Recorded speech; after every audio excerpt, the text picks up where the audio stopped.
It was late afternoon on Saturday, July 18th, 2015, and Mary Yoder was out in her garden doing some weeding and replanting. It had rained early that morning, but now the sky over the little town of Whitesboro, located in the rural center of New York State, had the perfect amount of cloud cover, just enough to take the edge off the summer sun and heat. Mary smiled as she sat back on her heels and hooked her shoulder-length blonde hair behind her ears. Mary had just turned 60 4 months ago, but with her strong arms and slim, athletic build, she looked and felt much younger.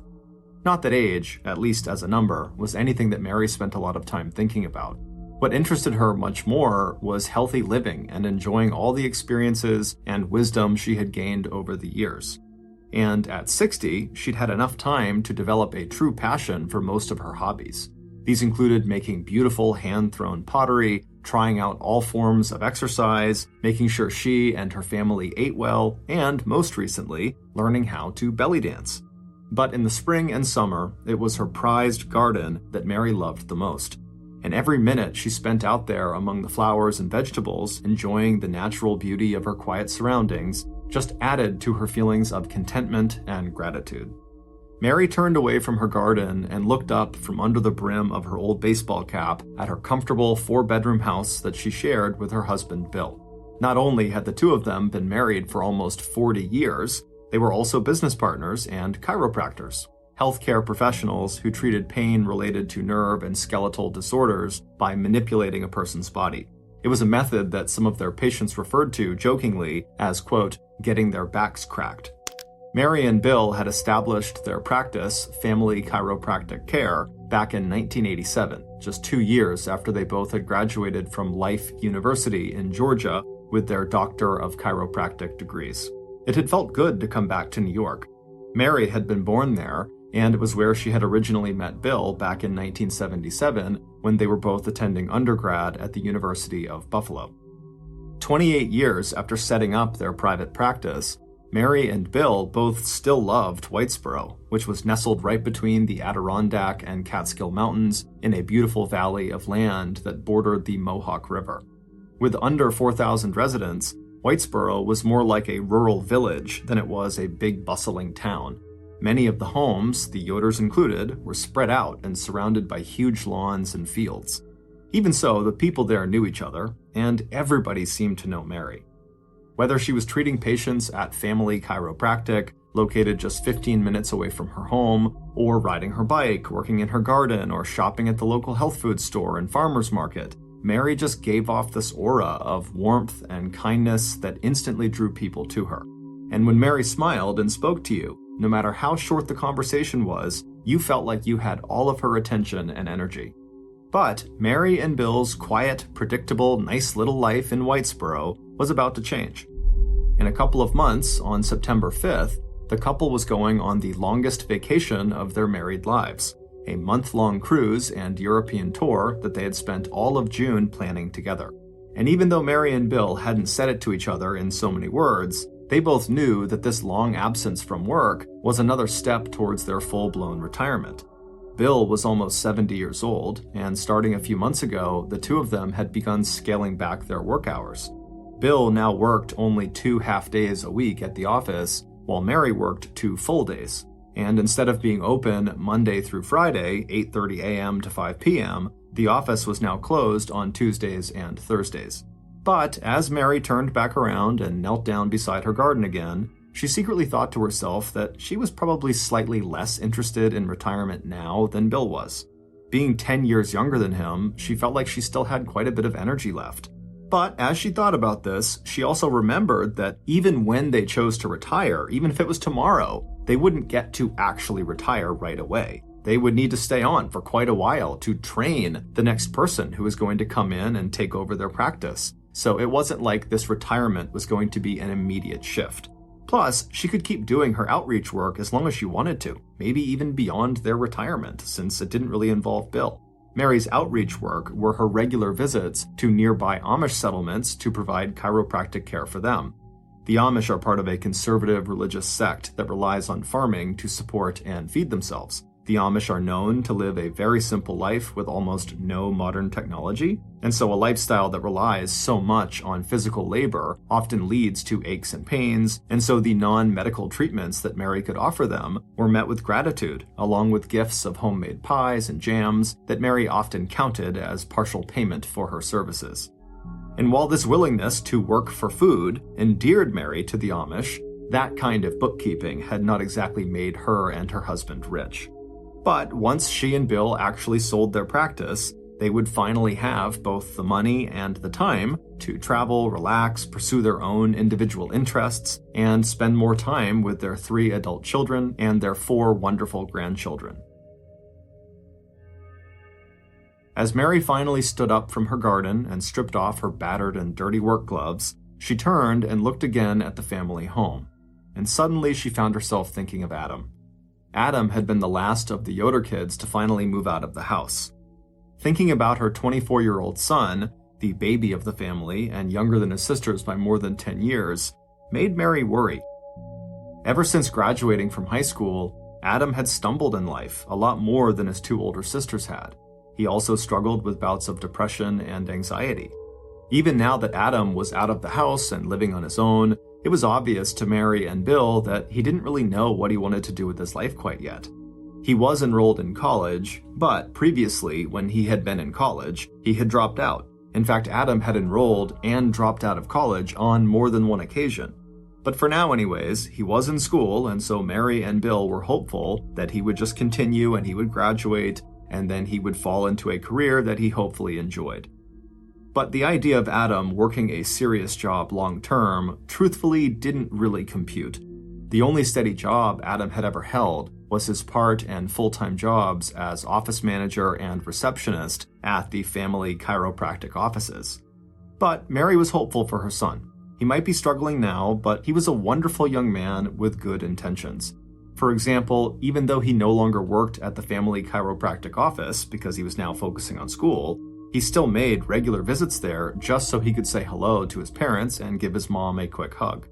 He also made sure, before he stopped working at the office to focus on school, that he found his parents a replacement to work in the office. And the person he recruited was his lovely longtime girlfriend, Katie Conley. Mary and Bill initially had some reservations about this. Not about Katie, she was lovely, but about the fact that if they hired her and then she and Adam broke up, what would Katie do? Would she quit? Would she stay on? And if so, wouldn't that be really uncomfortable? And considering that Adam and Katie were one of those couples that were always on again, off again, this seemed like a pretty valid concern. But ultimately, Mary and Bill hired Katie, and pretty much right away, they knew it had been the right choice. Katie had that office humming so smoothly now that Mary couldn't even imagine the practice operating without her. Mary flexed her back and then looked up at the mountains off in the distance. Then, as she tried to push her concern for Adam out of her mind, she began walking toward the back door of the house. When she reached it, she opened it up and stepped inside, and instantly she heard Bill in the kitchen already getting a start on making dinner for the 2 of them. Before closing the door behind her, Mary took one last look back at her prized garden. The last of the clouds had cleared away, and so everything sparkled in the early evening sunlight. It was at moments like this, Mary thought, that life really did seem almost too good to be true. 2 days later, on Monday, July 20th, 2015, Mary and Bill both woke at their usual time, around 6:30 a.m. After chatting for a few minutes and making the bed together, Bill headed into their exercise room to do a short workout before he made himself breakfast and got a start on the day's activities. It was his day off, and he planned to do a little reading and tackle a few household projects on a to-do list that never seemed to actually get any shorter. As he started his exercise routine, he could hear his wife's footsteps hurrying from room to room as she got ready for a long day at work. Mary always moved at top speed, and after 37 years of marriage, Bill knew that what his wife appreciated more than anything on a Monday morning was for him to stay out of her way. And since Mary had never been much of a morning eater, Bill also knew better than to offer to make her breakfast. When they kissed each other goodbye at 7:45 a.m. that morning, Bill was struck, as usual, by his wife's vitality and her warmth. It was Monday, the start of a busy day, and Mary practically glowed with good health and energy. A minute later, she had left the house and hopped into her car. She gave Bill one more wave before backing out onto King Road and heading west toward the offices of Family Chiropractic Care. 15 minutes later, Mary had arrived at the plain white medical building with its flat roof and box-like exterior. After pulling her car into the parking space right next to Katie's, Mary hopped out, and just a minute later, she was walking through the door of the front office. Katie looked up from her computer screen, and the two women exchanged quick smiles, and Katie held up a list of that day's appointments. This was Katie's way of telling her boss that no one had canceled, and they had a full slate of patients. And sure enough, minutes after Mary's arrival, Family Chiropractic Care was buzzing with activity and people. There were the usual packages and deliveries, along with back-to-back appointments, but that was just part of it. Mary was as much a friend as she was a doctor, and so it wasn't unusual for clients to drop by in person to schedule their appointments or just to say hello. And it wasn't just the front office that was busy.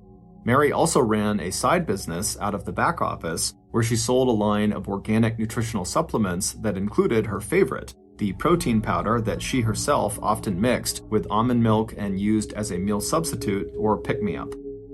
By the time 12:30 in the afternoon rolled around, Mary was ready for a break.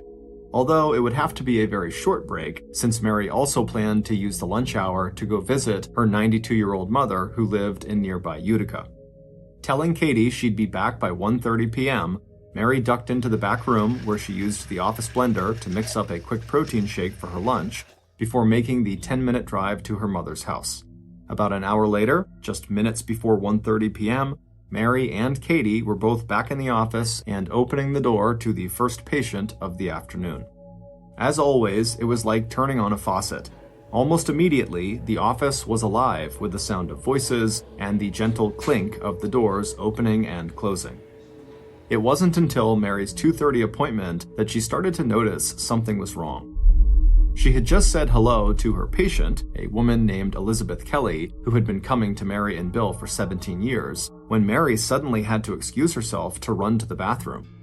Aside from the occasional cold, Mary hardly ever got sick, and yet here she was, her hands gripping either side of the toilet, throwing up into the toilet bowl.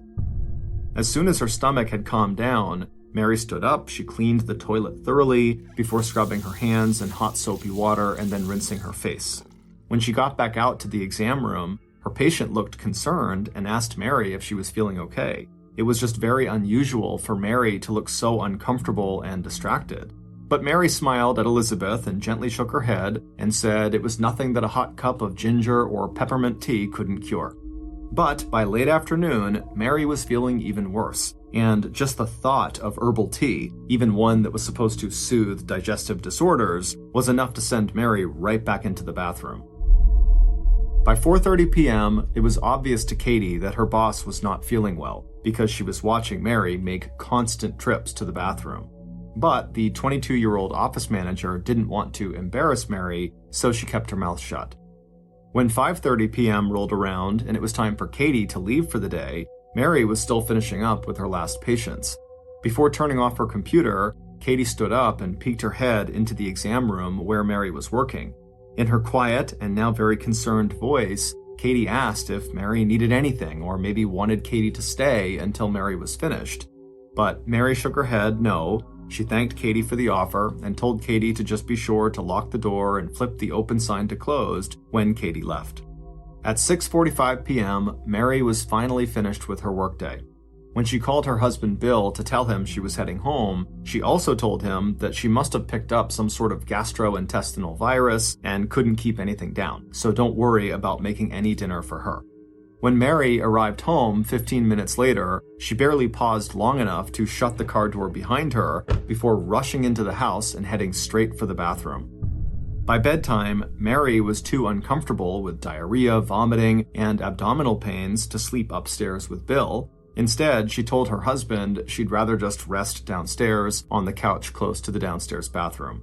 She told Bill not to worry and that she was sure she'd be feeling better by tomorrow. But when Bill came downstairs the next morning, Mary looked even worse. She was so pale and sweaty and disheveled that right then and there, Bill grabbed the telephone and he called their oldest daughter, Liana, a medical doctor who lived 6 hours away in Long Island, New York. When Bill described the situation to Liana, she told her father to get Mary to the hospital emergency room as soon as possible. At first, Mary wanted to wait long enough to take a bath and clean up, but even as Bill started filling the tub, Mary changed her mind. Almost too weak to stand up from the couch, she told her husband they needed to leave right now. By late afternoon, after Mary had been admitted to the hospital and doctors had begun aggressively treating her for what appeared to be a vicious stomach bug, Mary started to feel better. At about 6 p.m., Mary was finally all washed and clean, she was reasonably comfortable, and she was fully rehydrated. Also by 6 p.m., the doctors had looked over Mary's various scans of her bones and organs, and there were no signs of trauma or disease. Additionally, her blood work had come back and it was all normal. So even though they didn't know for sure, the doctors were reasonably confident that it really had just been a bad stomach bug. But because Mary's symptoms had been so severe, doctors wanted to keep her overnight, just to make sure that she really was on the mend before letting her go back home. At 9 p.m., Mary smiled at Bill, who had been sitting by her side the whole time, and told him to go back home and get some sleep. If there was any change in her condition, she or the nursing staff would give him a call. Bill thanked Mary and then gave her a kiss, and then he walked out of her room and made his way toward the front doors of the hospital. Within the hour, he was back at the Yoder house in his pajamas, brushing his teeth. When he was done, he turned his cell phone off and plugged it into a charging station in one of their empty bedrooms upstairs. Then he made his way across the hall to his own bedroom and climbed into the bed. By 10 p.m., he was fast asleep. It wasn't until the next morning at 5 a.m., when Bill heard a ferocious pounding on the front door, that he realized something must be terribly wrong. When he pulled on his bathrobe and stumbled downstairs to open the door, he saw 2 state troopers waiting for him in their gray uniforms and broad-brimmed Stetson hats. They told Bill he had to get to the hospital right away. Mary had been moved overnight from an observation room to the intensive care unit. While Bill had slept peacefully, Mary's doctors had called Bill's cell phone and their landline again and again, trying to alert him to the fact that Mary was now gravely ill and fighting for her life, but Bill had not answered. The state police escort took Bill right into the parking lot of the hospital where Mary was staying. By 5:45 a.m., Bill was sitting in the ICU waiting area, calling each of his children to tell them it was time for all of them to get to the hospital as fast as they could. Then he made the same call to Mary's 5 sisters, 2 brothers, and her 92-year-old mother. And then finally, Bill was allowed into Mary's hospital room, and what he saw shocked him.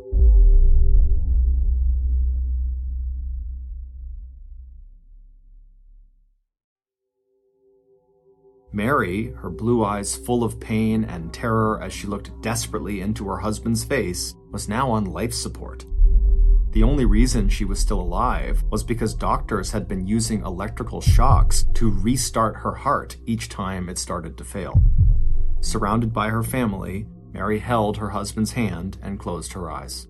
By 2:54 that afternoon of July 22, 2015, Mary Yoder, one of the healthiest people her family had ever known, was dead. Her heart had simply stopped beating.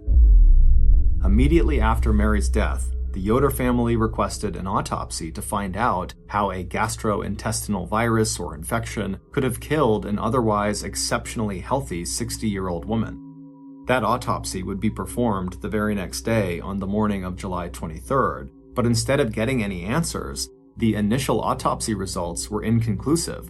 So even after releasing Mary's body for cremation, the medical examiner's office continued to run tests on the blood and tissue samples they had collected from Mary's body. 2 days after the autopsy, on July 25th, Bill and his children invited family members and friends to join them in front of Mary's beloved gardens for a celebration of her life. It was Mary's favorite time of the year, and all of her flowers were in full bloom. Afterward, Mary and Bill's daughter, Liana, did her best to pull the shattered Yoder family back together. Liana was most like Mary in terms of temperament and her practical hands-on approach to life and fixing problems. She encouraged her father to get in touch with their Aunt Kathleen, Mary's older sister, who had also recently lost her spouse of many years.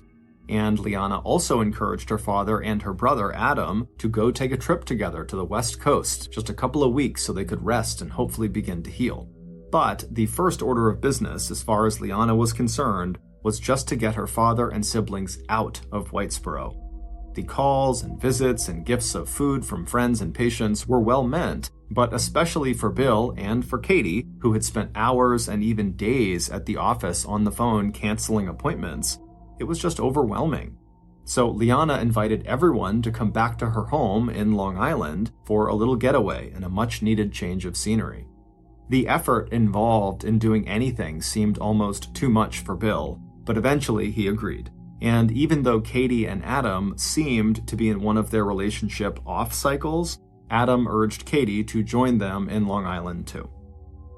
In the weeks that followed, the Yoder family began the long process of healing. After the initial shock and disbelief over their mother's sudden and unexpected death, they had begun to accept the idea that Mary had just died of complications from a gastrointestinal infection, and they thought less and less about what the full autopsy report, which had not been released yet, might actually tell them. So, when Bill got a call on September 17th, 2015, almost 3 months after Mary's death, he was totally unprepared for what the doctors had to tell him. According to the full autopsy, Mary Yoder had not died of a gastrointestinal virus or infection. In fact, Mary Yoder had not died of any natural causes. Mary Yoder had been poisoned with a toxin called colchicine, the same drug found in a common prescription medication that is used to treat a painful form of arthritis called gout. In tiny and controlled amounts, colchicine helps reduce inflammation that causes pain. But in the lethal amount found in Mary's organs and blood, colchicine causes such profound damage to cells that the body's response is literally to order those cells to die.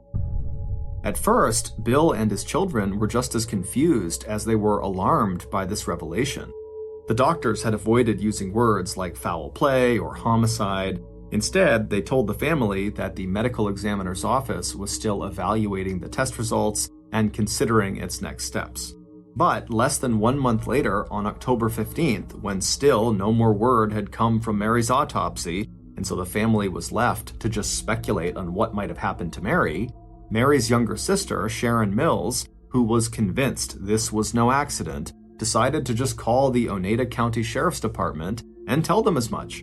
Oneida County was the department that served Whitesboro. And by the time Detective Van Namey had finally gotten off the phone with Sharon, he found himself agreeing that Mary's death did seem very suspicious. And so after Detective Van Namey spoke to his superiors, and they went over the autopsy report themselves, the Oneida County Sheriff's Office decided to open an investigation into Mary's death. Right from the start, Detective Van Namey knew he faced two huge challenges. Mary had died almost 3 months earlier, and if she had in fact been murdered, the trail was already going cold. He also knew from discussions with the medical examiner's office that it would be very hard to track down the source of the colchicine that had killed Mary, as doctors, either Mary or Bill, could have ordered colchicine, and since the drug also occurs naturally in some plants, investigators would have to check into Mary's gardening habits and what pesticides or chemicals she had been exposed to. And once Detective Van Namey found out that Mary was a heavy user of nutritional supplements, he knew it was possible that the poison could have been in one of her supplements. And so knowing he was getting a very late start and had some serious challenges ahead, the detective did not waste any time. He immediately requested access to Bill and Mary Yoder's phone records, and although Mary did not have a life insurance policy, so no one close to her stood to get a payout if she died, the detective still started to take a closer look at the Yoder's finances. Detective Van Namey ordered deputies to conduct interviews with family and friends to find out more about Mary's private life. He asked Katie Conley to come down to the station and give a statement about Mary's last day at work on July 20th, and he talked to the patients who had seen Mary that morning and afternoon. He arranged to have the supplements in Mary's back office at Family Chiropractic tested for the presence of colchicine, and when it came to people of interest, Detective Van Namey already had one name at the top of his suspect list. In a town as small as Whitesboro, people were bound to talk. And if some of the rumors investigators had heard were true, it sounded like maybe Mary's perfect marriage wasn't so perfect after all. It would turn out that within 2 weeks of Mary's death, Bill had indeed connected with Aunt Kathleen, like his daughter Liana had suggested he do. Kathleen had recently lost her husband of many years, and she lived near the Yoder household, and so Liana figured she would be a good person to speak to as Bill went through his own grieving process. But apparently, Bill and Kathleen had begun doing more than just chit-chatting. By mid-September, just 2 months after Mary's death, Bill had become sexually and romantically involved with his sister-in-law.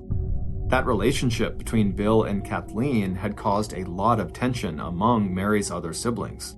One of Mary's sisters suggested that Bill was after Mary's money, and that in the weeks just before she died, Mary had placed a call to a marriage counselor, presumably to discuss problems in her marriage.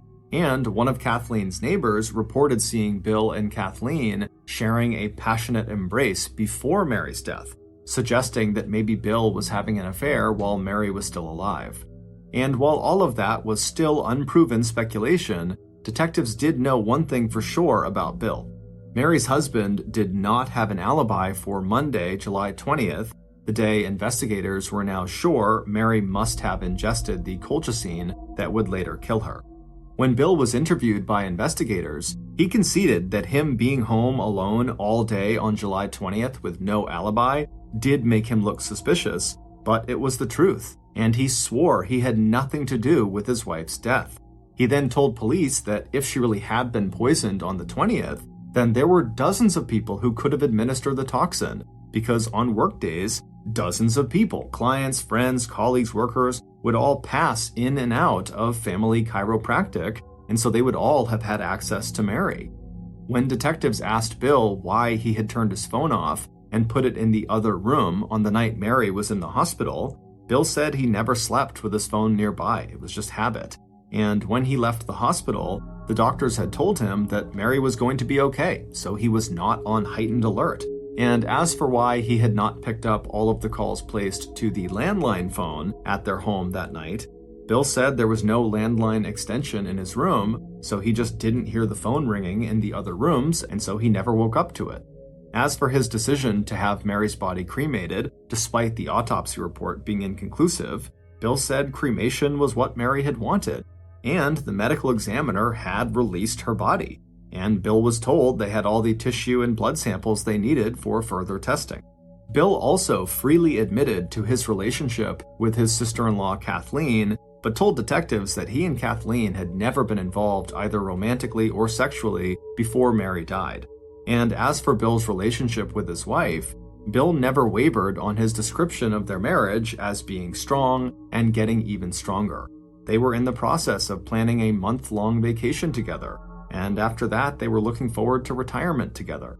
And according to Bill, the only reason he had even been drawn to Kathleen in the first place was because of his crippling grief over his wife's death. As for being motivated to harm his wife for her money, Bill said that was absurd. He had an inheritance that he had gotten from his father, and he knew that as soon as they sold their medical practice, he and Mary would both get to live very comfortably for the rest of their retirement.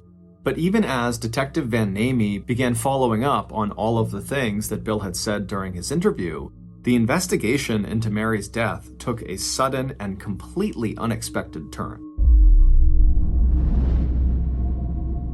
On November 26th, roughly 4 months after Mary's death, both the Oneida County Sheriff's Department and the Office of the Medical Examiner received copies of a shocking letter. A letter that would instantly put a new name at the top of Detective Van Namey's list of possible suspects. A name, to that point, that no one had considered. Spread across 2 typewritten pages, the letter gave chilling details of how someone had intentionally killed Mary. And midway through the description of motive, method, and the crushing grief that the killer felt after committing the murder, the killer revealed their identity. It was Mary's own son, Adam Yoder. When Detective Van Namey finished reading this letter, he carefully slipped it into a clear plastic evidence bag. Then he took off the gloves he'd used to handle the letter and sat back in his chair. He told his deputies to get the letter over to the forensics lab and test for fingerprints and DNA. Any and everything that would help them confirm the identity of the writer and the authenticity of the letter. After tasking his forensic team, Detective Van Namey began digging into Adam's background, and it didn't take long to uncover some troubling information. Back in July 2014, a year before his mother died, Adam had been accused of rape. The charge was later dropped at the victim's request, and legally it had no bearing or place in the current investigation, but if it was true, the event that was described in the victim's statement painted the picture of someone who was definitely capable of violence and brutality. It also described a person who was jealous and needy and who struck out at people close to him. There were other red flags in Adam's background as well.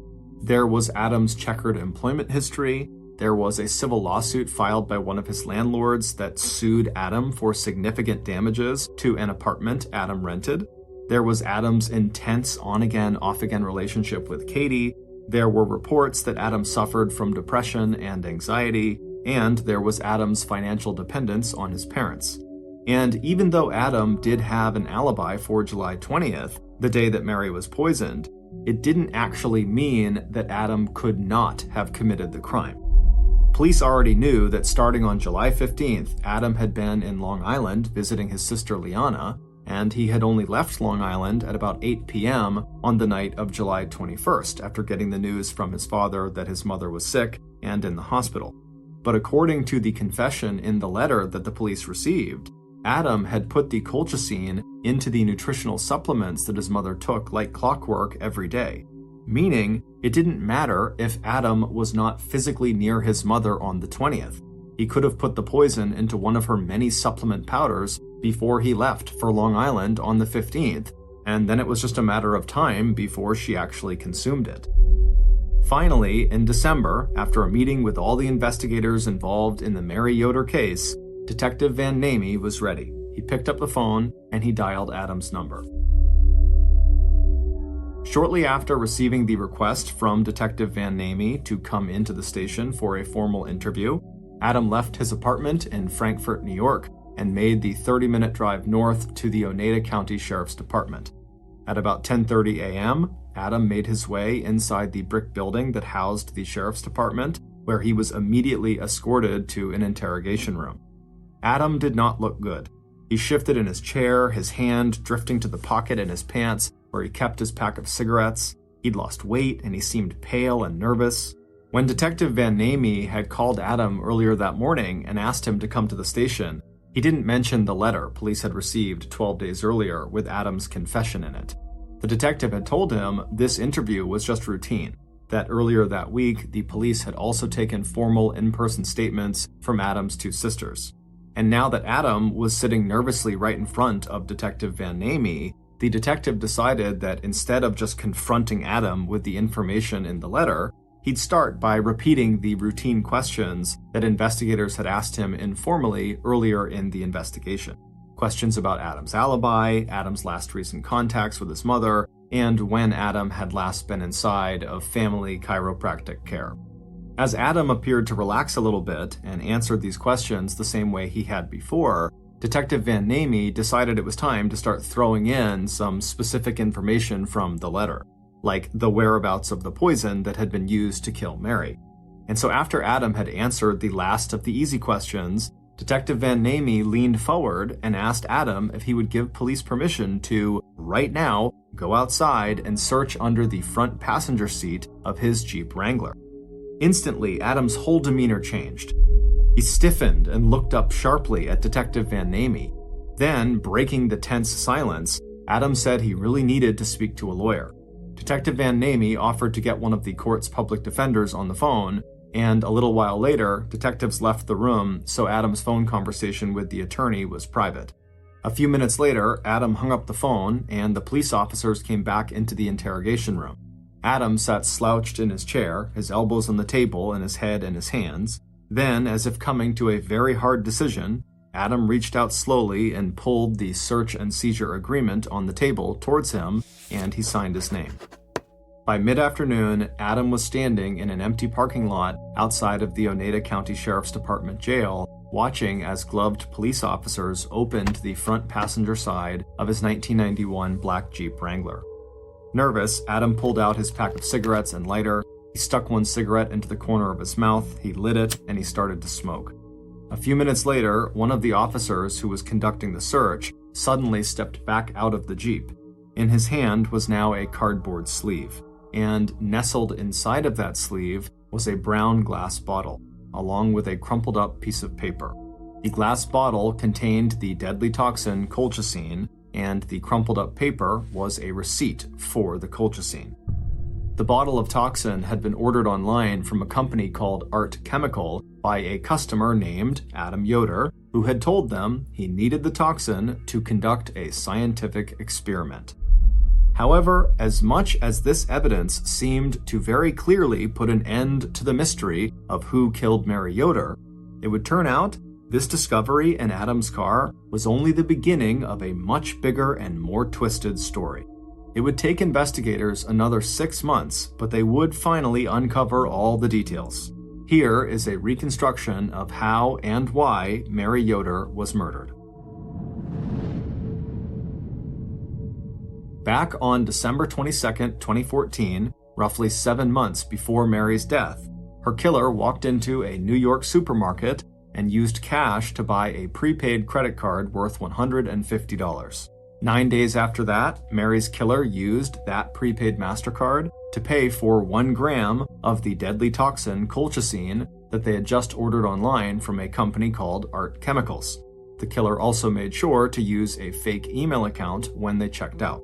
Because colchicine is a lethal and therefore regulated substance, Art Chemicals required a letter of intent from the purchaser that stated how the toxin was going to be used. The killer had already prepared that letter, typed on Family Chiropractic Care letterhead, saying that the poison would be used in a series of plant experiments. At the bottom of the letter were 2 signatures, Adam Yoder and Mary Yoder. 2.5 months later, on February 6, 2015, the package containing the colchicine arrived at the bustling office of Family Chiropractic Care. Like every other delivery, Katie just got up and signed for it, and then without opening it, she set it down with the other packages near the front desk. And then later that day, Mary's killer would secretly grab that package and smuggle it out of the store without anyone noticing. 5 months later, on Monday, July 20th, Mary's killer slipped into the back office of Family Chiropractic Care, where Mary kept and sold nutritional supplements. After making sure no one else was back there, the killer pulled the brown glass bottle of colchicine from their coat pocket. The killer had done plenty of research, Googling website after website that described in detail the effects of colchicine and the tiny margin that existed between lethal and non-lethal doses. 1 gram was more than enough to poison dozens of people, so Mary's killer had to measure out the exact amount, enough to cause death even if Mary sought medical treatment right away, but not enough that Mary would die immediately. Mary's killer wanted Mary's death to take a few days. This way, it would seem like Mary had died of a gastrointestinal virus or infection. The killer also knew that once they administered a lethal dose of colchicine, there was no turning back. Mary's death would be a foregone conclusion. Because colchicine is a poison that spreads very quickly throughout the bloodstream. As soon as the toxin comes in contact with a human cell, it damages the cell so profoundly that the body's response is to order that damaged cell to self-destruct. Meaning, what would appear to Mary and her family and doctors as vomiting, diarrhea, and abdominal cramps was really the slow and horribly painful process of Mary's tissues committing suicide. Mary's killer carefully measured out an amount of colchicine that was equal to several dozen individual grains of sugar. Then the killer added them to the ingredients Mary would use to make her lunchtime protein shake. The killer then carefully closed the brown bottle and slipped it back into their coat pocket, and then seconds later, they were gone. A few hours later, it was time for lunch. Mary stepped into the back office, and even though she'd had a busy morning, she still had plenty of energy. She glanced at her watch, 12:30 p.m. At least her last morning appointment had ended on time, which meant she could still make the short trip out to Utica and visit her 92-year-old mother. Still thinking ahead to the rest of the day, Mary quickly moved toward the small refrigerator and pulled out the carton of almond milk and set it on the counter next to her open container of protein powder. She looked inside the can and saw there was just about one serving left. After mixing together the powder and almond milk in the blender, Mary turned on the blender and waited until the mixture was thick and frothy. A few minutes later, Mary tipped the last swallow of the protein shake into her mouth. Before leaving the office, Mary washed out the empty glass and the blender jar and called out to Katie that she'd be back in the office by 1:30 at the latest. By the time Mary left the office to go visit her mom in Utica, she was already dead. She just didn't know it yet. Sitting by herself on the couch in the living room after she had shooed her husband Bill to their bedroom upstairs, she had no way of knowing that there was no European vacation ahead for her. No retirement and no more warm summer days spent in her garden. The only thing in Mary's future now was 48 hours of intense physical and emotional suffering followed by death. Mary would have one brief period the next day in the hospital when pain and anti-nausea medication along with replacement fluids would blunt the symptoms of her body's internal collapse. But by the time Mary's husband had fallen asleep peacefully at their home on the evening of July 21st, Mary's organs had already begun to shut down. And by the time her children and husband had gathered at the hospital on July 22nd, Mary's heart would only have enough strength to keep beating long enough for Mary to say goodbye to her husband and her children. Meanwhile, as Mary slipped into cardiac arrest at 2:54 p.m. on the afternoon of July 22nd, Mary's killer sat by themselves in the quiet, empty office at Family Chiropractic Care. Caitlin Conley, affectionately known for years to Bill and Mary Yoder as Katie, their trusted family friend, their office manager, and their son's longtime girlfriend, stared at the screen on her cell phone. She was waiting eagerly for news from the hospital, and with a thrill of dark satisfaction, Katie imagined the grief and pain that Adam must be feeling as he watched his mother die. It would turn out Adam and Katie didn't just have an on-again, off-again relationship. They had an incredibly toxic and abusive relationship. And when Adam had finally broken up with Katie for good back in August of 2014 after Katie had accused him of raping her, Katie had snapped. There had been plenty of other times over the course of their 4-year-long relationship where she had manipulated Adam into getting back together with her after they'd broken up. A faked pregnancy and miscarriage, taking him to court over a loan she had made to him that he had not paid back, the threat she might commit suicide. But after that charge of rape that she had filed against Adam back in July of 2014, she knew deep down that even if they did get back together, it wouldn't be for long. Katie had withdrawn the charge, but Adam had been shocked and deeply shaken by what he said was a totally false allegation. And so by August 2014, Adam had decided that the only way to protect himself was to stay away from Katie Conley. But Katie couldn't let that happen, at least not without making Adam suffer first. So, beginning back in early 2015, shortly after their official breakup, Katie started laying her plan for revenge. She would take from Adam the thing he loved the most, the person who was always there when he needed help, his mother, Mary Yoder. And Katie would be so clever about how she planned this murder that instead of anyone suspecting her, she would make it look like Adam was the killer. She had set up a fake email account under his name and used it to buy the colchicine. She had also paid for the poison with a prepaid card she'd registered in Adam's name, and she'd signed Adam's name to that letter of intent that was sent to the colchicine distributor, Art Chemicals, saying how the poison was going to be used in a science experiment. As for conducting the actual murder, that was too easy. Katie just signed for the toxin at work, and no one noticed because she signed for all the packages. Then she took it home with her for safekeeping until July 20th, at which point she just walked into the back office, and when no one was looking, she pulled it out and she spiked Mary's protein shake ingredients. And then, following Mary's death, Katie would plant the bottle containing the toxin under the front seat of Adam's car, and then in the anonymous letter that Katie would write and send to police, she would not only tell them to look in Adam's car for the toxin, but she would also tell them that Adam was the killer, that he had confessed to her about killing his mother because apparently his mom had not been giving him the attention he needed and deserved, that he felt like she had abandoned him, and so he had snapped. But in reality, when Detective Van Namey got that letter, he didn't believe what it said. It just seemed too convenient, like whoever had written it and sent it in was probably just trying to frame Adam. And so right after getting this letter, Detective Van Namey had turned to Katie to learn more about Adam to see who might want to frame him.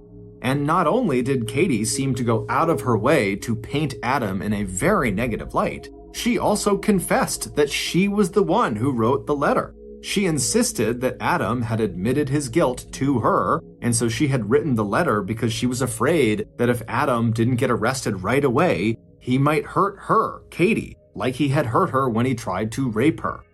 When Adam arrived at the police station for that interview on December 8th, 2015, it just didn't make any sense to investigators that if Adam was the murderer, why would he agree to a search of his car that he knew would turn up that bottle of colchicine? And when they tested that bottle for DNA and fingerprints, the only match they got was for Katie, not Adam. On June 13th, 2016, Caitlin Conley was arrested and charged with planning and carrying out the murder of Mary Yoder. If she was convicted, she would have faced life in prison. But on May 18th, 2017, after a jury could not reach a unanimous verdict, the judge declared a mistrial. It wouldn't be until the end of a second trial in January of 2018 for the lesser charge of manslaughter, which is committing an unintentional killing, that Katie would be found guilty and sentenced to 23 years in prison. In 1998, a 57-year-old cabinet maker named Kiam Beng stood outside of his shop in a rural Malaysian village waiting for a friend to pick up an order. Kiam Beng swatted away mosquitoes and looked down the road. His friend, Ash, was an hour late. He had promised to be there when the shop opened, but there was still no sign of him. In front of his workshop, Kiam Beng could see an orchard that grew durian, which is a popular fruit in Southeast Asia. Next to the orchard, another farm raised hundreds of pigs. Their familiar grunting echoed through the dense canopy of trees. Nearly everyone in town made a living as farmers, and Kiam Beng could smell the earthy aroma of freshly tilled soil and manure in the humid air. Kiam Beng eyed the empty road again and turned back to his shop. He didn't have a phone, otherwise he would have called to see where Ash was.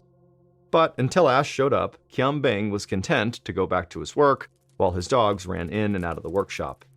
But as the hours ticked by, Kiam Beng started to think that his friend might not come to pick up his cabinets at all. Finally, as Kiam Beng prepared to close up at the end of the day, a messenger arrived with a note from Ash. He had a headache and he was vomiting, so he wasn't able to go anywhere. Kiam Beng thanked the messenger and then finished closing up his shop and then started walking home with his dogs. The sun was setting over the lush green valley and he could just barely see bats fluttering in the durian trees. Kiam Beng was worried about his sick friend. The symptoms he listed were painfully familiar. There was a serious illness going around this town that the local doctors called Japanese encephalitis. Other people had become so sick that they couldn't move or speak, and still others had seizures and went into comas. Kiam Beng prayed that Ash wouldn't be one of the unlucky ones. As Kiam Beng kept walking down the road, he saw a giant truck slowly drive by that was billowing white fog into the air behind it. Kiam Beng had read that the Malaysian government was spraying the area to kill mosquitoes, which was how Japanese encephalitis was spread. The sight of the truck made Kiam Beng feel a little more at ease. Once the mosquitoes were gone, the disease would go away too. The next day, Kiam Beng spent the morning painting cabinets and playing fetch with his two dogs. Later in the afternoon, he heard a car rumbling down the road, and he looked up hopefully. The road wasn't usually very busy, and he'd checked every car that passed to see if it was Ash. But as this car got closer, he could see that it was the same messenger from the day before. The messenger pulled up and then got out of the car and walked up to Kiam Beng's shop. His expression was grim as he handed Bing the paper with the message. This time, it was written by Ash's wife. Bing's heart sank as he read. Ash had been taken to the hospital, but he was too sick, and the doctors there couldn't help him. He had died from this Japanese encephalitis. Bing felt a sense of dread.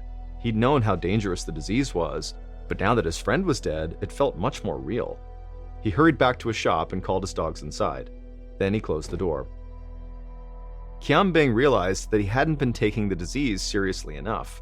Now he was determined to do whatever was necessary to avoid being bit by a mosquito, even if that meant staying inside basically all the time and shutting down his business for a while. The government was spraying pesticides to kill all the mosquitoes, but Bing knew the insects would not disappear completely. Several months later, on February 27, 1999, a young scientist named Bing Chua steadied his hands as he swabbed a viral culture onto a petri dish. Dr. Chua was studying virology at the University of Malaya Medical Center in Kuala Lumpur, Malaysia's largest city. Dr. Chua was investigating the outbreak of a disease that the government had been calling Japanese encephalitis. Roughly 200 people in Malaysia had gotten sick so far, and close to 100 had been admitted to Dr. Chua's hospital. Most of them exhibited the same symptoms: swelling of the brain, which led to an inability to talk or walk. Many of the patients became fully paralyzed or fell into comas. The fatality rate was staggering. 2 out of every 5 people who became infected died, making the outbreak almost as lethal as the bubonic plague, which wiped out a third of Europe's entire population during the Middle Ages. Dr. Chua's university had conducted a variety of tests to confirm that all the sick patients were positive for Japanese encephalitis. However, the results of these tests were inconclusive. There were at least a few researchers who felt they couldn't be exactly sure what was making all these people sick. However, the symptoms were highly similar to Japanese encephalitis, and there were no other known diseases in the area that could explain the outbreak. But Dr. Chua was uncomfortable settling on this sort of uncertain evidence. He had a nagging feeling that there was something else going on. Dr. Chua was also getting mounting pressure from his lab director to come up with better answers soon. Right now, the government was investing all its efforts in killing mosquitoes. But what if this outbreak wasn't being spread by mosquitoes after all? One of Dr. Chua's colleagues, who had been studying the question of which people were most likely to get sick, had pointed out an interesting fact. No Muslims had been infected with this virus, even though Islam is Malaysia's leading religion. This was strange because Japanese encephalitis is transmitted through mosquito bites, and there was no reason why people of a particular religion would be immune to mosquitoes. This made Dr. Chua even more skeptical that the patients they were studying had Japanese encephalitis. So he decided to run his own tests. He was going to isolate the disease right there in his lab so he could get a better look at it. Dr. Chua hand-selected cerebrospinal fluid and serum samples from patients whose symptoms most closely resembled Japanese encephalitis. Then he put each one in a sealed dish and tucked it into an incubator that warmed it to the temperature of a human body, 98.6 degrees Fahrenheit.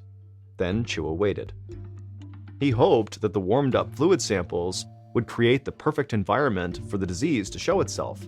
If successful, Dr. Chua would eventually be able to cultivate highly concentrated and highly lethal dishes full of the disease that he could study. Nearly 1 week later, Dr. Chua pulled the cultures from the incubator. While the samples had been incubating, 5 more patients had been admitted to a nearby hospital with the same deadly symptoms. Their fluid samples were sent to Dr. Chua's department. Dr. Chua knew that every second counted. If this disease was not Japanese encephalitis, and Dr. Chua was able to identify what it really was, then doctors might be able to find a cure and save everyone who was already sick. Dr. Chua slid the samples under his microscope and then stooped down to look through the eyepiece. His experiment with the incubator had worked. The dish was jammed full of invading microbes. But when this virus was exposed to animal cells, the nature of its deadly effect was unexpected. Dr. Chua wasn't sure what he was looking at, but it definitely was not Japanese encephalitis. Dr. Chua knew he needed to show his boss, who was the head of the department at the university, right away, and so Dr. Chua sprinted out the door to find him. 20 minutes later, Dr. Chua's boss was examining the same culture under the microscope. Dr. Chua stood nearby, his stomach churning with anxiety. He knew his finding was significant, and they could save lives if they acted fast. But after a long moment, Dr. Chua's boss finally stood and just shook his head. He interpreted the results differently and didn't see enough evidence to prove that the virus was new. He argued that the virus's strange behavior could be due to normal variations in the culture, or even that the culture could be contaminated. He still believed that the results were consistent with this being Japanese encephalitis. He told Dr. Chua to throw the sample away. Dr. Chua was shocked. He knew that his experiment was not contaminated, but he also knew better than to outright challenge his superior. However, Dr. Chua knew he could not back down completely. There was too much at stake. He just needed to find the right moment to convince his boss.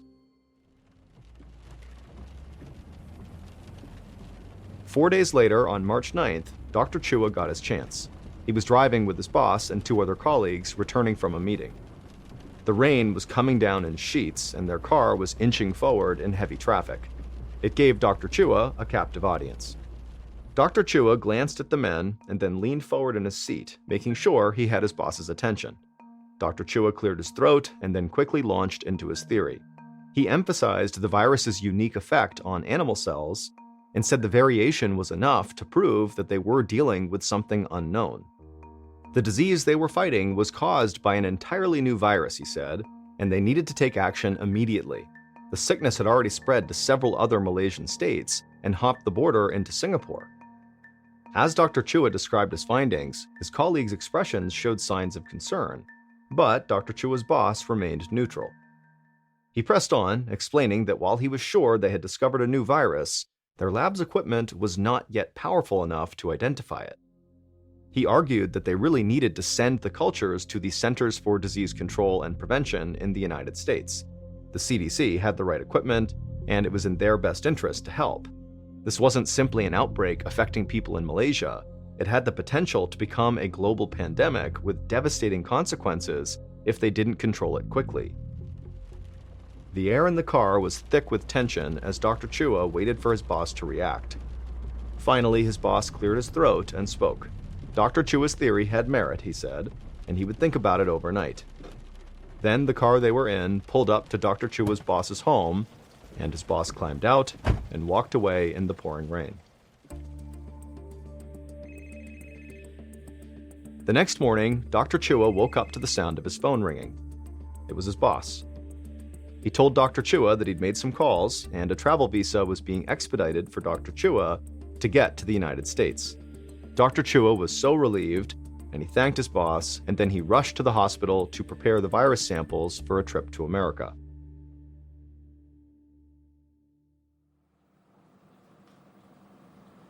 Four days later, Dr. Chua stood in the CDC's research lab in Fort Collins, Colorado. Dr. Chua peered through a powerful electron microscope at his slides. This awesome device was literally thousands of times better than anything Dr. Chua was using at magnifying samples, giving Chua a much more intimate look at his adversary. Underneath the lens of the microscope, his virus cultures revealed tiny ring-like formations covering the slide. He blinked and looked again to make sure. Now, Dr. Chua knew for certain that the scientists in Malaysia had misidentified the virus. But Dr. Chua did not feel excitement or pride that he had been right. Instead, at that moment, he felt terror. The type of virus on that slide was far deadlier than Japanese encephalitis, and it wasn't spread by mosquitoes. But based on the virus's unique characteristics, Dr. Chua was almost positive he knew what was spreading it. He needed to report his findings immediately. Dr. Chua flagged down one of the CDC's scientists and asked for the nearest telephone. After he finished his call to his boss in Malaysia, he showed his discovery to CDC officials. They were instantly alarmed and agreed with Dr. Chua's assessment. The outbreak in Malaysia had the potential to kill millions of people.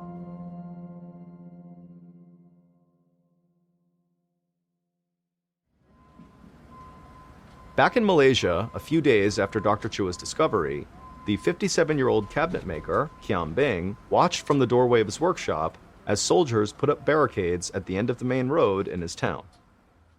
Kiam Bing was staying inside as much as possible to avoid the mosquitoes that he believed were carrying this virus. The only time he went outside was to run between his home and his shop. By now, it seemed like almost every family in town had lost a loved one to this terrible disease. They'd all died painful and horrifying deaths, and residents were in a panic. The disease was showing no signs of slowing down either, and so the government was barricading the road into town to keep residents there quarantined. Kiam Bing had lived here his entire life, and he couldn't remember any other time when travel in or out of the area had been restricted. The road was usually bustling with people going to and from work at this time of the day, but now it was deserted. The only sound was the fluttering of these red banners that people hung outside of their houses to ward off death. The silence frightened Kiam Bing. Even his dogs seemed different. Instead of jumping around and playing with their ball, they curled up quietly on the floor. And then, as Kiam Bing was watching all this strangeness unfold in front of him, Kiam Bing began to hear the sound of gunshots. When Kiam Bing heard these gunshots, he instinctively hid behind his counter. Once it stopped, Kiam Bing stood up and slowly opened his front door to see what was going on outside. And what he saw was a group of soldiers with rifles slung across their backs, marching out from behind a farm down the road and heading towards the next one. Also, there were all these military vehicles full of dozens more soldiers that were driving down the road, and they were all heading for different farms. Kiam Bing watched as some of the soldiers stopped in front of the farm right across the street, and they went around to the back of the property. Kiam Bing stepped out of his store to get a better look, and he peered around the corner of the farm across the street, and he could see the soldiers now pointing their rifles towards the trees, and also the pig pens below the trees. Kiam Bing knew what was coming next, and he couldn't bear to watch it. He ran back to the doorway of his shop, and then a few moments later, he heard more gunfire and the terrible sound of pigs squealing in agony. Kiam Bing could literally smell the coppery stench of blood as it wafted through the thick, hot air. And then moments later, the soldiers emerged from behind the farm and began marching down the street towards the next farm. And the farm's owner from across the street followed the soldiers out onto the road, and the owner just sat down on the sidewalk and put his face in his hands. Once the soldiers had marched down the road and were gone, Kiam Bing hustled across the street and knelt down next to the farmer who still had his face in his hands. After making sure this farmer was okay, Kiam Bing gently asked, what happened? What's going on? And the farmer just shook his head in disbelief, and in a shaky voice, he told Kiam Bing that the government had issued an order for all the pigs in this village to be slaughtered and buried. They told him that this would stop the terrible disease that had been killing people for months. Kiam Bing was shocked. He remembered that the government had sprayed the town for the mosquitoes to stop the disease. Now they were saying it came from the pigs? Kiam Bing returned to his shop and closed the door. He smiled at his dogs, who hadn't moved since he left. Kiam Bing felt badly for his neighbors, but at the same time, he was grateful that the mystery of this disease seemed to be solved, and that now Kiam Bing really was safe. It was nearly impossible to avoid all mosquitoes like Kiam Bing had been trying to do, but he had no reason to interact with pigs, which apparently were the reason this disease was spreading, and so Kiam Bing really felt like he was going to be okay. 2 days later, Kiam Bing woke up feeling feverish. His head was pounding and he couldn't pull himself from the bed. His skin felt like it was on fire. In a panic, he realized that he must be sick with this mysterious disease. Kiam Bing didn't understand how this was happening to him. He hadn't gone near any pigs. But Kiam Bing didn't have time to worry about that. He needed to get to a hospital. He managed to drag himself out of bed and stumbled over to a neighbor's house where he knew there was a phone. He begged the neighbor to please call him an ambulance, and then Kiam Bing collapsed to the ground. A few minutes later, the paramedics arrived and took Kiam Bing to the nearest major hospital, which was about 50 miles to the north, at the University Hospital in Kuala Lumpur.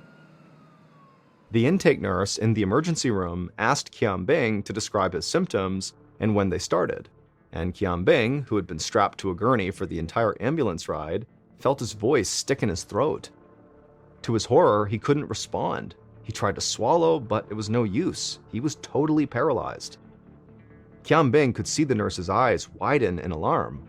He watched, terrified, as the nurses wheeled him through the hospital, helpless as he felt his body lock around him. It didn't take long to confirm that Qianbing's sickness was indeed the same virus that Dr. Chua had identified in Colorado at the CDC research lab. But that knowledge didn't help Qianbing's doctors. Shortly after he was admitted, Qianbing fell into a vegetative state and then died.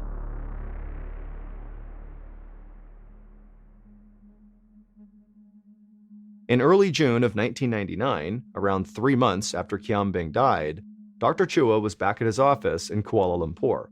It seemed like the mystery virus had been defeated, all thanks to Dr. Chua's quick thinking.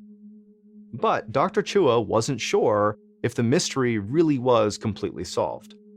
The virus he had identified at the CDC's lab was called a paramyxovirus. This virus is transmitted from livestock animals to people, and many of the patients who had caught it worked with pigs. It wasn't affecting Muslims because they didn't eat pork. But many people in the country did eat pork, so Dr. Chua and a team of experts had advised the Malaysian authorities that if they wanted to stop the disease, they would have to make the difficult decision to kill as many pigs as possible in the affected areas. The government reacted quickly and sent squads of soldiers to eliminate over 1 million pigs. And after they did that, sure enough, cases of this mysterious disease started to dwindle.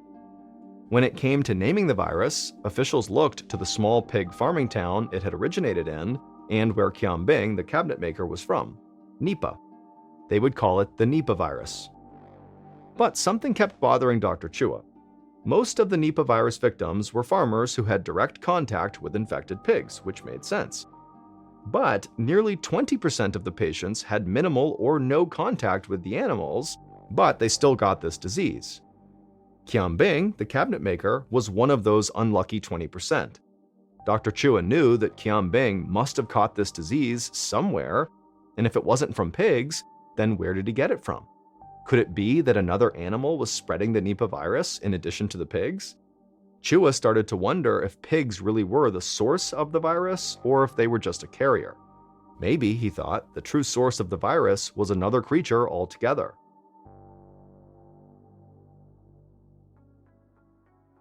And so now that the outbreak was under control following the elimination of all these pigs, the Malaysian government deployed a team of researchers to try to determine the true source of the Nipah virus. As the scientists investigated, they found that the Nipah virus was closely related to another virus that had caused a small outbreak in Australia a few years earlier. At the time, researchers had been able to identify the source of the outbreak. It was fruit bats. So now, Malaysian researchers quickly zeroed in on an extraordinary type of bat called the flying fox, which lived near the village of Nipah and throughout the country. These animals, among the largest bats in the world, can have wingspans of up to 5 feet, but they're not normally harmful to humans. They mostly mind their own business, feeding on fruit trees like durian, which was one of the primary crops grown in Nipah. But when researchers captured some flying foxes for study, they found that a large number of them tested positive for Nipah virus. The virus did not seem to harm the animals at all, but the researchers suddenly realized that the bats themselves were doing enormous harm to the people all around them. The bats, not the pigs and not the mosquitoes, were the real source of this terrible disease. Here's how it worked. The bats came out at night to feed on the durian flowers, and as they did that, their droppings and urine would fall to the ground below them. When morning came, the pigs were let out of their pens, and they came into contact with the bat droppings and the bat urine that was contaminated with the Nipah virus. And so did other animals, like horses and dogs, and in turn, these animals passed it on to their owners. That's how people who did not work with pigs became infected, and that's how Qianbing, the cabinet maker, got the virus. At some point, his dogs must have sniffed around some durian trees and come into contact with infected droppings, and then when Qianbing went to play with them and the dogs licked his face, they passed the virus on to him. In the past, there had never been a Nipah virus outbreak because fruit trees like durian and the bats were far from any industrial animal farms. But as farming expanded in Malaysia, fruit orchards were planted right next to pig farms and other commercial areas, which allowed the disease to spread. The discovery that fruit bats were the real spreader of the virus allowed the researchers to truly understand how the Nipah virus operated. But it also meant that future outbreaks would be impossible to stop. The fruit bats responsible for the Nipah virus live throughout Africa, Asia, and the Pacific Islands. There's no way to effectively control their population or to stop them from eating fruit from commercial farms. So the only way to truly stop the Nipah virus is to create a vaccine for it. But scientists haven't figured out how to make one yet. In recent years, there have been more outbreaks around the world, striking fear into scientists and public health officials. The World Health Organization has labeled this virus as being a virus with catastrophic global pandemic potential. If the virus ever becomes airborne, it could be transmitted through coughs, sneezes, or contaminated surfaces. If that happens, millions of lives will be at risk. And we might not be able to do anything about it.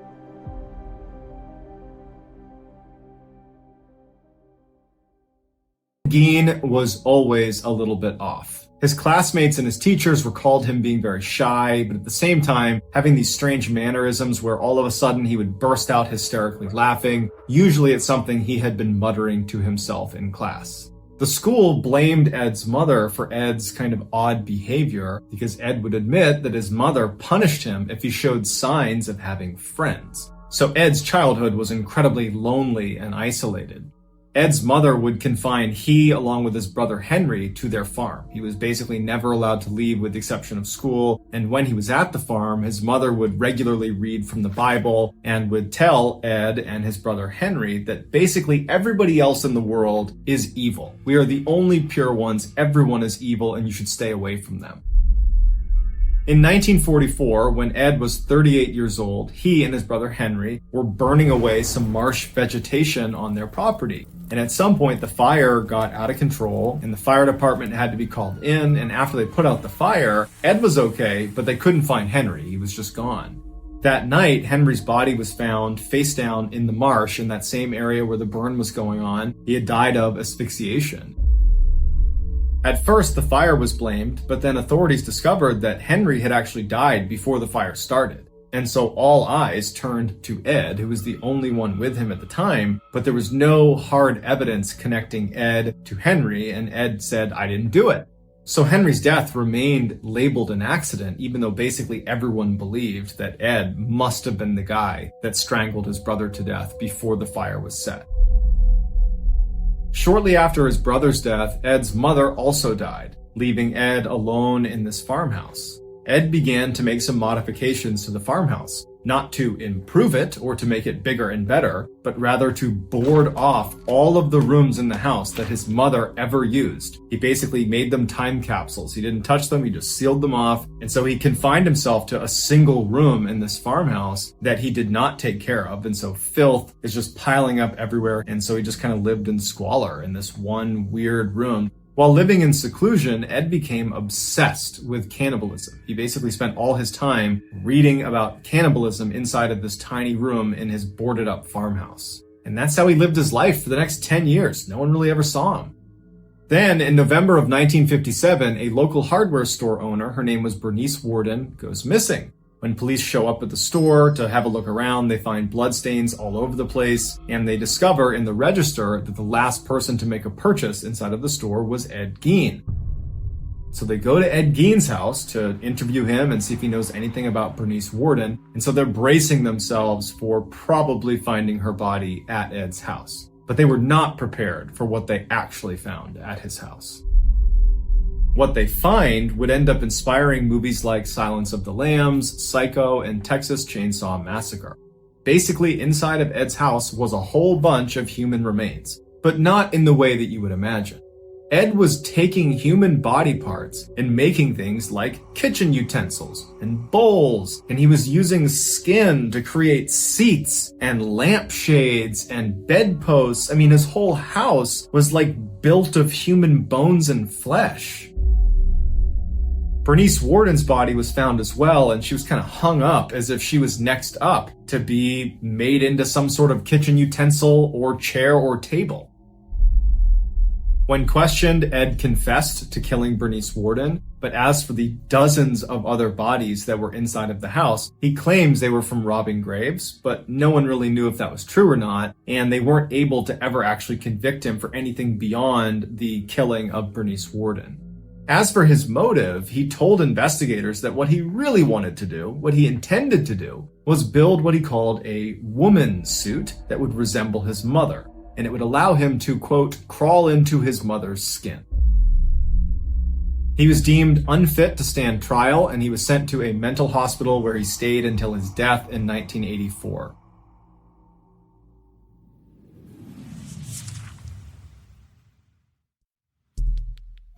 Our next and final story is called Candyman.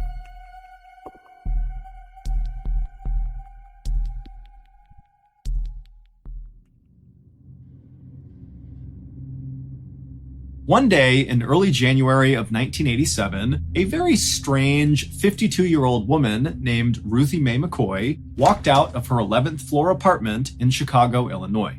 Today was the day that Ruthie was going to be doing one of her self-appointed public duties. Ruthie was quite tall, and this particular day, she had on 2 pairs of pants with a dress over them. She also had her favorite long stick she was carrying.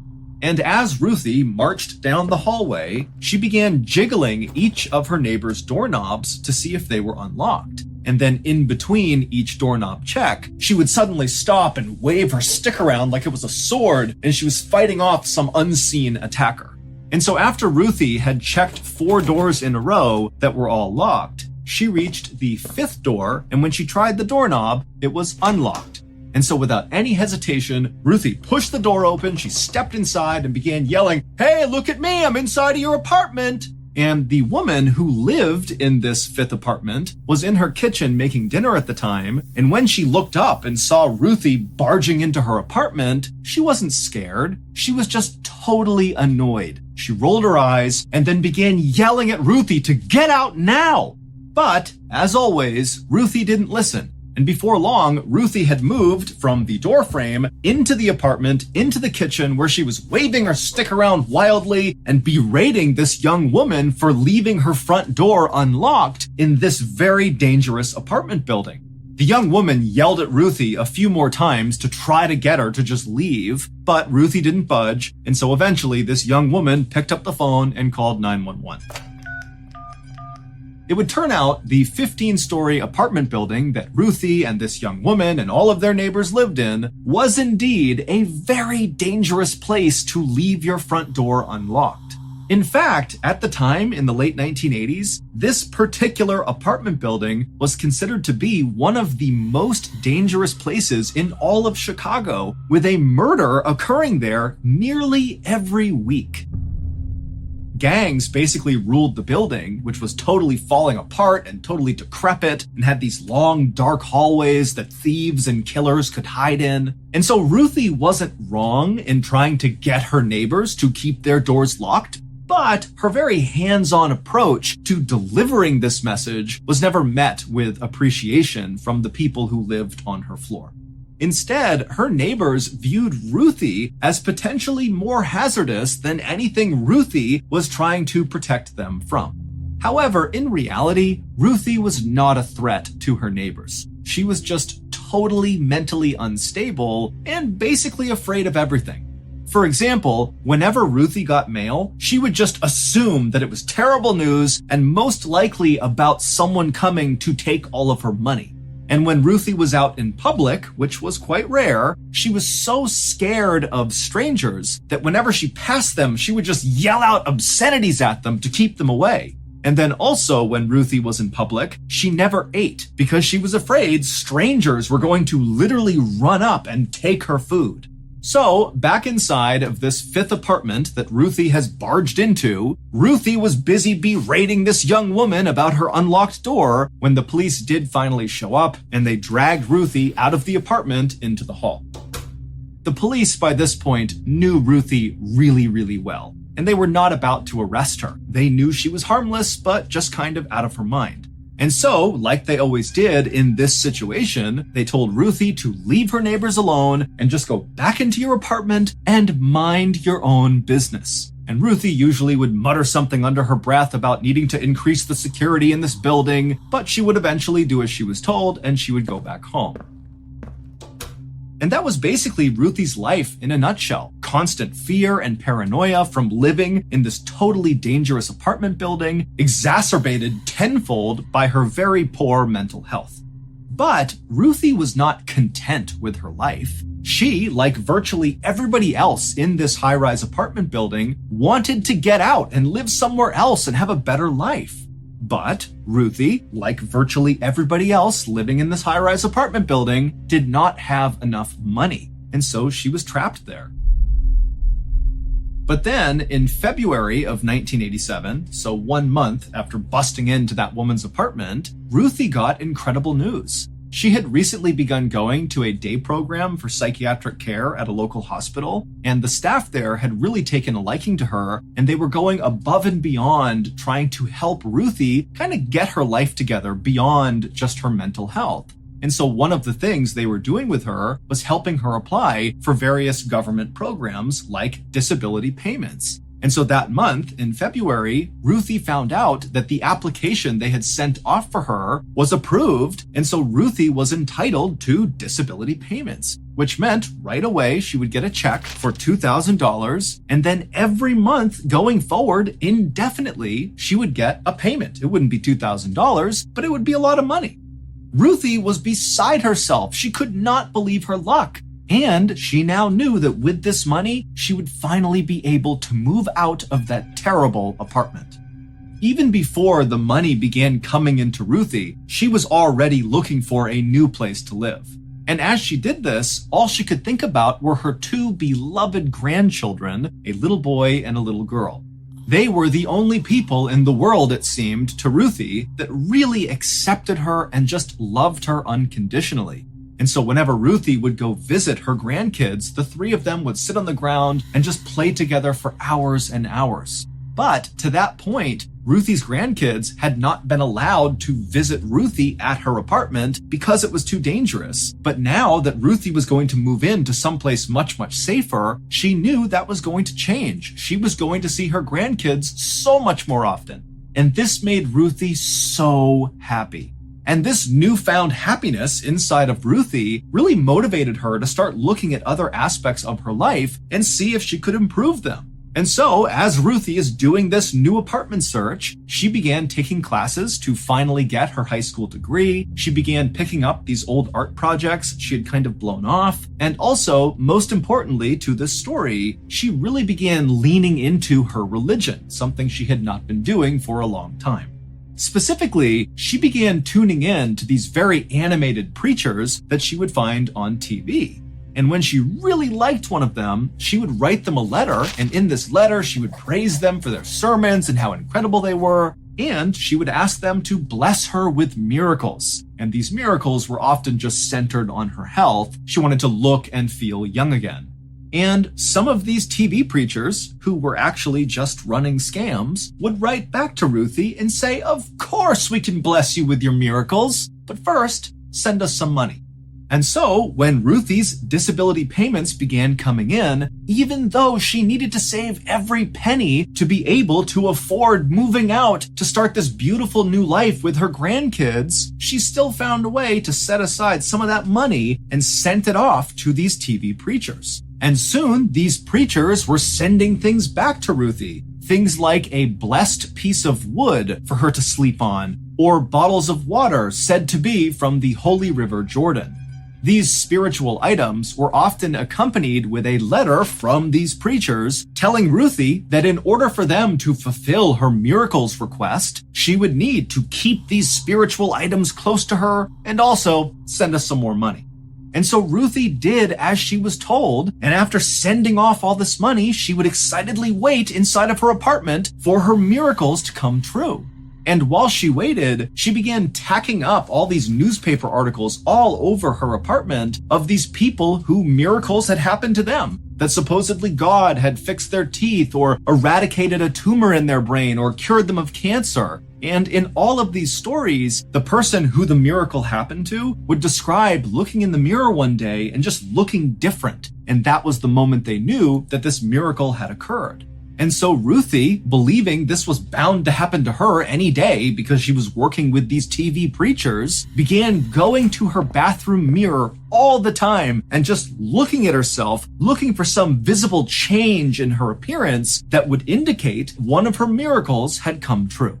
But by April 22nd, so roughly a month after finding out she was going to be receiving these payments, and this was about 2 weeks before she was set to actually move out into her new place, Ruthie had still not seen any sign in the mirror that she had changed, and so she believed these miracles had not happened yet. But something else had begun happening when Ruthie was in the bathroom looking at herself in the mirror. And that was, she would hear somewhere off in the distance the sound of someone talking to her. It was almost like they were whispering to her, but she couldn't quite tell what they were saying. Now, Ruthie wanted to believe that these disembodied voices had something to do with her miracles coming to fruition, but Ruthie was naturally a very paranoid and scared person, and so she couldn't help but be a little bit scared of these voices. And so that afternoon, when Ruthie was on the bus headed back home after a doctor's appointment, she told a friend on the bus about these strange whispers she was hearing. And Ruthie would also say that she felt like these whispers meant that somebody was out to get her. Now, Ruthie's friend knew Ruthie really well, and this just wasn't unusual behavior for Ruthie. Ruthie routinely thought people were out to get her, and she talked about hearing voices before in the past. And so this friend told Ruthie that, you really should tell someone about this. But deep down, this friend was not that concerned. This was kind of normal Ruthie behavior, and this couldn't be a big deal. However, it would turn out to be a huge deal. That night, around 8:45 p.m., when Ruthie was back home at her apartment, she called 911. And when the dispatcher answered her call, Ruthie was in a total panic, and she was talking about something to do with the cabinets and with her bathroom and how her neighbors wanted to use her bathroom, and the dispatcher just did not understand. And they tried to ask Ruthie some clarifying questions, but Ruthie just could not put together a coherent sentence. And so the dispatcher told Ruthie that they would send police over right away. And then afterwards, the dispatcher would put out to the officers in the area that, hey, Ruthie McCoy seems to be having some sort of argument with her neighbors over cabinets. I don't really know, but someone needs to go check it out. And when the officers got that call, they were not quick to respond. They knew Ruthie. They knew that this was likely nonsense.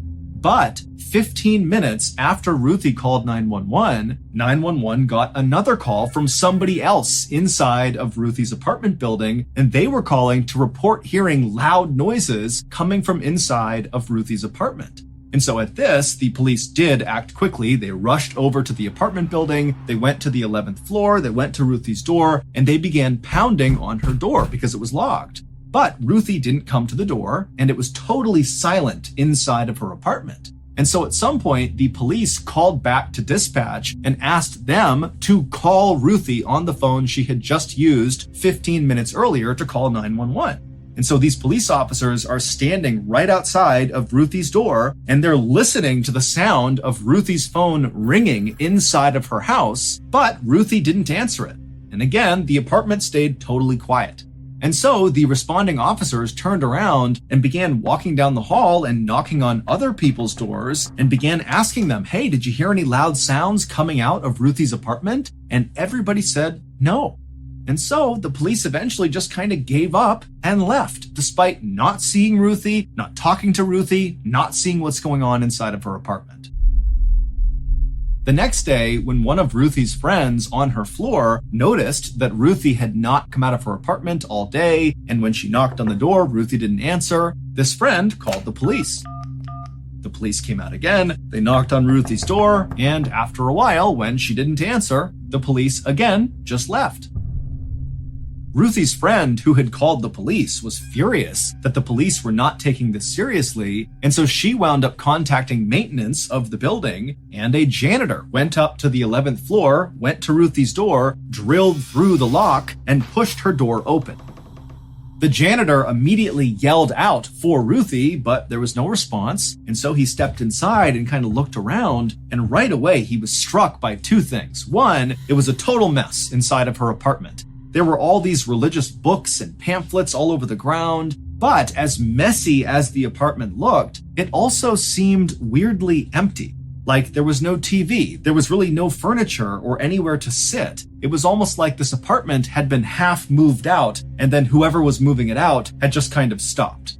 The janitor started to get a really bad feeling about being inside of this apartment, but he mustered the courage to walk a little farther into the apartment to look into the bedroom. And when he turned the corner and looked into that bedroom, he froze, because there on the ground was Ruthie McCoy. She was lying on the ground in a pool of her own blood. She was dead. The police were called, they came out, they walked around her apartment, and they concluded that this was kind of an open and shut case. Ruthie must have opened her door for the wrong person who came inside and killed her. Remember, this apartment building saw one murder nearly every week, so this really was kind of routine. And just a couple of days later, the police would arrest a 19-year-old living in this apartment building named Edward Turner because he was found to be in possession of Ruthie's TV. Edward did not admit to doing anything, but the police assumed that, he must have tried to rob Ruthie, and in the course of this robbery, perhaps Ruthie had tried to fight back, at which point Edward had overpowered her and killed her. But the police did suspect that there was at least one other person involved in Ruthie's murder, so they did keep investigating. And then in June, so about a month and a half after Edward was arrested, the police began hearing this very disturbing rumor about the building where Ruthie had lived. At first, the police completely dismissed it because it sounded totally made up. But when it kept coming up over and over again, whenever they interviewed anybody in this building about Ruthie's murder, the police finally decided they had to at least look into it in order to confirm that it was not true. However, when the police looked into this rumor, they would discover that it was true, and it absolutely played a role in Ruthie's murder. Back on the night of April 22nd, 1987, so the night that Ruthie called 911 in a panic, saying something about her cabinets and her neighbors and her bathroom, well, what had really happened is Ruth was home around 8:45 when she heard this loud banging sound coming from her bathroom. And then before she could go over and inspect the bathroom, her bathroom door flung open, and standing in the doorway was this dark, tall figure who just suddenly took off running through her apartment, out her front door, out into the hallway. Ruthie was so startled she had no idea what to make of it. She knew that sometimes she saw things that weren't real, and so she likely struggled to figure out, did that really happen? Am I dreaming? Am I hallucinating? What's going on? And so with all these thoughts going through her head, she called 911 to get help, but she couldn't quite describe what had even happened. And so that's why she began rambling about how her neighbors wanted to use her bathroom and the cabinets were somehow involved. It was all very confusing. And so the dispatcher obviously didn't understand what was going on, but they told Ruthie, okay, I'll pass this along and the police will be out soon. And so as Ruthie is waiting for the police to show up, she wanders over to the bathroom where this dark figure has appeared, and she walks inside and she looks at where her mirror had been above her sink. The mirror that she had spent so many hours looking into, hoping for signs of a miracle, and the mirror was gone. And in its place was this big dark hole on the wall, almost like an entrance to a dark tunnel. And as Ruthie is staring at this void, she sees these two dark hands emerge from underneath that come out of the hole and grip onto her sink. And then eyes pop up, and a man's head pops up, and then he uses his arms, which are clutched onto the sink, to pull himself up and out of the hole in her wall, where he plopped down on the bathroom floor and then stood up and stared at Ruthie. And then everything after that point would have happened really fast. Ruthie likely began screaming. At which point, the first man, the dark figure that had run out into the hallway and prompted Ruthie to call 911, he must have heard Ruthie screaming, and so he came running back in through the front door into Ruthie's apartment with a jacket over his head, and then at some point, he or the other man who had come out of the hole in the wall yelled at Ruthie to get down on the ground. Maybe she didn't comply, maybe she did, but after that, 4 gunshots rang out. All 4 shots hit Ruthie. However, these 4 shots did not kill Ruthie right away.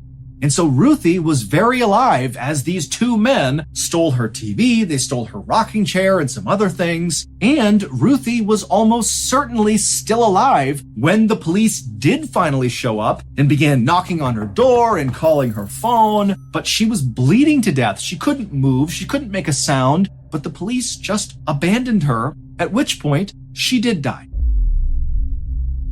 It would turn out that disturbing rumor that the police heard about this apartment building was that apparently people in this building had learned that you could pull off your mirror inside of your bathroom and literally climb into the walls. And from that point, you could basically wander all over this building and then punch other people's mirrors in their bathrooms and then climb through that hole and do whatever you wanted to the people inside of that apartment. And so when Ruthie began hearing those whispers when she was in her bathroom looking at the mirror hoping for a miracle, those were the sounds of thieves and killers and criminals slinking about her wall. Detectives speculated that the 2 men who killed Ruthie likely found out about her disability payments and decided to rob her. However, the 2 men that police arrested, the 19-year-old Edward Turner, who was found in possession of her TV, and this other man who was also arrested, were ultimately acquitted because there were so many people crawling through the walls all day and night inside of this building that there was no way to prove that those 2 were the ones who actually went in and killed Ruthie. To this day, no one else has ever been charged with Ruthie's murder.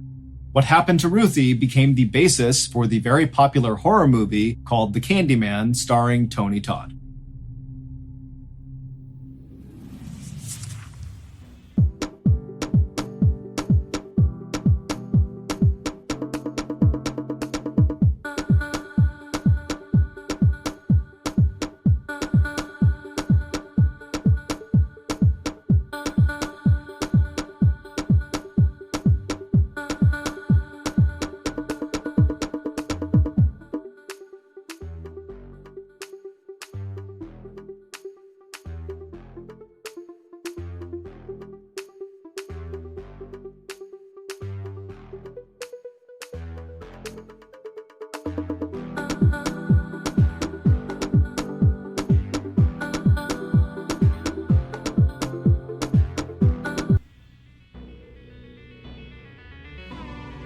Thank you for listening to the MrBallen podcast. If you enjoyed today's stories, be sure to check out our YouTube channel, which is just called MrBallen, where we have hundreds more stories just like this one, but many of them are not available on this podcast. They're only on YouTube. Again, the YouTube channel is just called MrBallen.